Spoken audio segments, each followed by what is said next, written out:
Hi అండి, నమస్తే. నా వీడియోస్ కనుక నచ్చితే తప్పకుండా సబ్స్క్రైబ్ చేసుకోండి.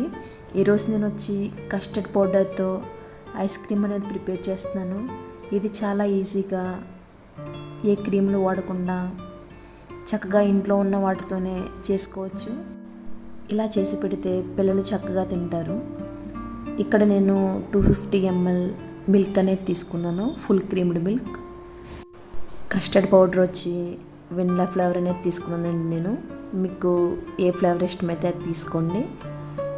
నేను తీసుకున్న 250 ml మిల్క్లో ఒక పావు వంతు మిల్క్ ఒక గిన్నెలో వేసుకుని 1 టేబుల్ స్పూన్ కస్టర్డ్ పౌడర్ని యాడ్ చేసి ఇలా కలిపి పక్కన పెట్టుకున్నాను.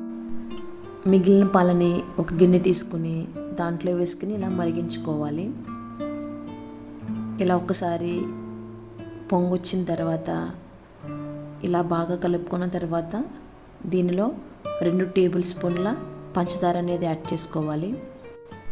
ఈ పంచదార అంతా కరిగే విధంగా స్పూన్ తోటి ఇలా కలుపుకుంటూ ఉండాలి.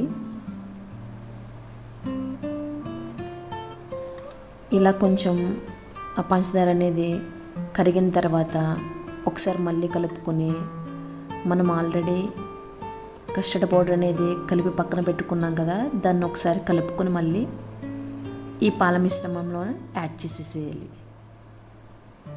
ఇలా యాడ్ చేసిన తర్వాత మళ్ళీ దీన్ని కలుపుకుంటూ ఉండాలండి, అడుగంటేస్తుంది కదా. ఈ క్రీమ్ అనేది రెడీ అవ్వడానికి ఒక 3 to 4 minutes అనేది పడుతుందండి. కొంచెం ఓపికగా అది కలుపుకుంటూ ఉండాలి. ఇప్పుడు చూడండి, ఈ క్రీమ్ అనేది బాగా దగ్గర పడిపోయింది కదా. దీన్ని కాసేపు పక్కన పెట్టి చల్లరనిచ్చుకోవాలి. చల్లారిన తర్వాత ఇలా ఒక మిక్సీ జార్ అనేది తీసుకుని దీన్ని ఫైన్ పేస్ట్గా చేసుకోవాలి. ఇలా చేసుకున్న దాన్ని మనం ఒక ఎయిర్ టైట్ కంటైనర్లో పెట్టుకొని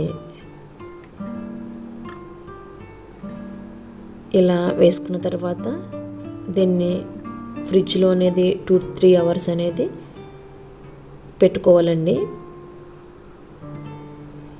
ఇలా 2-3 hours తర్వాత క్రీమ్ అనేది కొంచెం గట్టిపడింది. చూడండి, వీడియోలో చూపిస్తున్న విధంగా.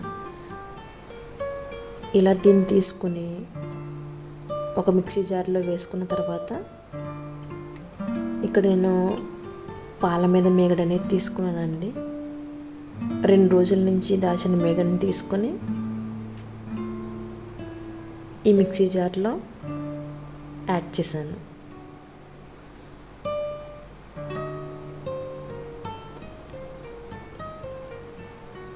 ఇలా యాడ్ చేసిన తర్వాత దీన్ని మనం ఒకసారిగా కాకుండా కొంచెం ఆపుకుంటూ గ్రైండ్ చేసుకోవాలి. అప్పుడు మనకి ఐస్ క్రీమ్ స్ట్రక్చర్ అనేది బాగా వస్తుందండి. ఇలా గ్రైండ్ చేసుకున్న దాన్ని ఒక ఎయిర్ టైట్ కంటైనర్లో వేసుకుని దానిపైన డ్రై ఫ్రూట్స్ అనేవి యాడ్ చేసుకున్నానండి. ఇలా చిన్న చిన్న ముక్కలుగా కట్ చేసుకుని మూత పెట్టి ఫ్రిడ్జ్లో 8 to 10 hours అనేవి ఉంచాలి. ఇలా 8 to 10 hours తర్వాత చూడండి ఎంత చక్కగా రెడీ అయిందో ఐస్ క్రీమ్ అనేది. ఇలా ఒక బౌల్లోకి తీసుకుంటే మనకి ఫ్రెష్గా కస్టర్డ్ ఐస్ క్రీమ్ అనేది రెడీ అయింది. నా వీడియో కనుక నచ్చితే తప్పకుండా లైక్ చేయండి, షేర్ చేయండి, కామెంట్ చేయండి. ఇంకా నా నుంచి ఎలాంటి వీడియోస్ కావాలో కామెంట్లో చెప్పండి. Thank you for watching.